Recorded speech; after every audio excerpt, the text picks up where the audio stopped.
Hello, welcome back to my channel. If you don't know me, my name is Virginie and I am an interior designer. I love co-creating homes with my clients, spaces that are beautiful, functional and tailored to support their everyday lives while reflecting their unique personalities. That goes from consulting to guiding them through the entire renovation process. I also assist foreigners who wish to purchase and renovate properties in Italy, guiding them through the entire process, which can be challenging to follow from a distance.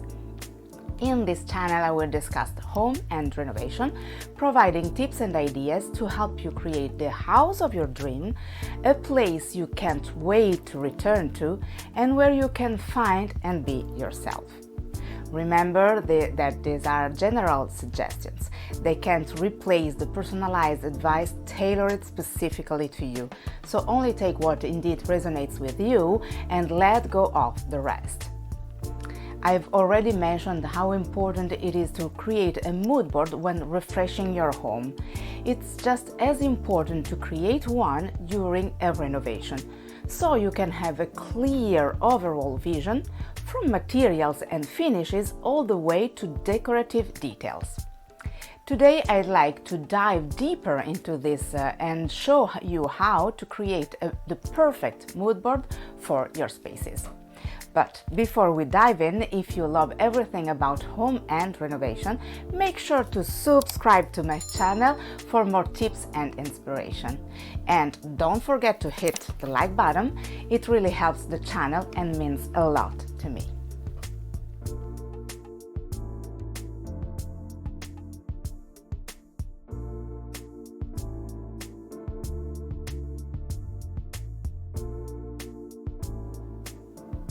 A mood board is often physical, combining images with real materials such as tile sample and fabric swatches. When created this way, it becomes a true sensory board. You don't just see it, you can touch it too. That said, it's not always possible or easy to create a mood board like this. It's often much simpler to build one digitally using images. Technically, a digitally created and well-structured board is called a concept board, but most people still refer to it as a mood board, and I will too for simplicity. So, how you create a mood board? Let's see it.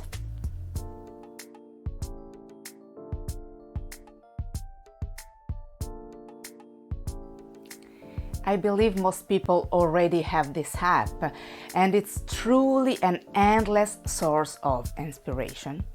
Using it is one of the easiest and fastest way to create a mood board.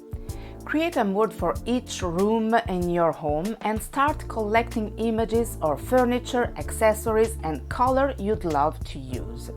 You can save images directly from Pinterest, but at least on desktop you can also upload your own. So if you already know which sofa you want, for example, add that exact one in the right color. Try to avoid saving images of entire rooms. Instead, focus on single elements, so backgrounds and other details don't interfere. This way, your board will include everything that inspires you, and you will immediately see whether things work well together or not. You can add or remove items with just one click. It's fun and incredibly useful. One of the best things about Pinterest is that you can create both public and private boards. It is possible to share private boards with others if you'd like to feedback or even to collaborate. You can also add notes to each image. I often use this method with my clients, especially at the beginning, because it helps me better understand their tastes and create highly targeted proposals. Unfortunately, you can't export a board directly from the app, and if your board contains many images, a regular screenshot isn't very helpful. But there's a workaround, a browser extension called Full Page Screen Capture. These tools allow you to capture the entire page, in this case all the images in your board, and save it as an image or a PDF. Et voila, your mood board is ready to print.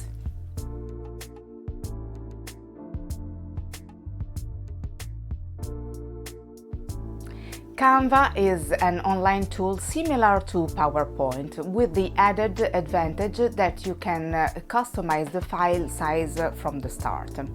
There's a free version and of course a paid one, but the free version is more than enough to create a mood board.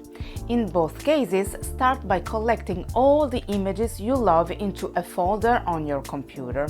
As with Pinterest, I recommend using images of products and materials with clean, simple background. Once you have everything, open PowerPoint or Canva and start arranging your images, resizing them so they fit well together. Again, it's easy to remove, add or adjust images until the overall composition feels cohesive and harmonious. For example, you might realize that the sofa you choose works well, but the color needs to change to achieve a better balance.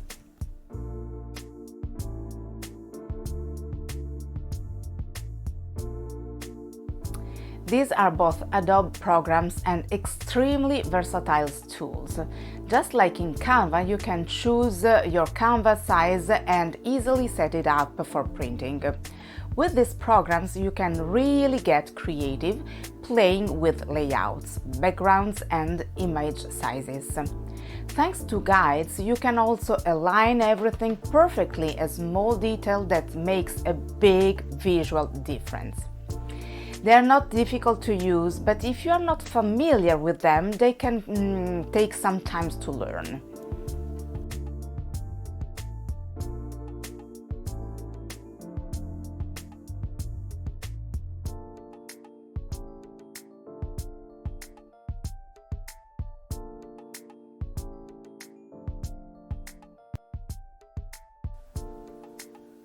I recently came across another online tool called Milanote.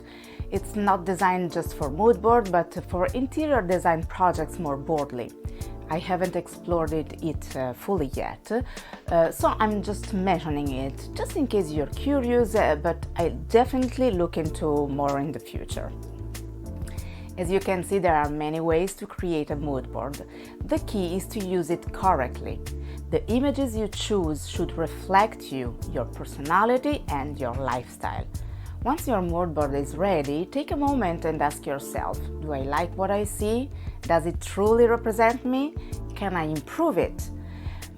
Play with images, trying different color combinations, details and moods until the result truly feels right to you.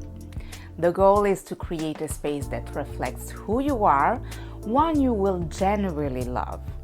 Seeing everything together will guide you in the right direction and help you choose the right pieces for your spaces. Otherwise, the risk is going out and buying things with only a vague idea in mind. I hope you found the video helpful and enjoyable. If you did, let me know with a thumbs up and in the comment below. Feel free to share this video with anyone who might be interested. I'd be honored, and it really helps the channel grow.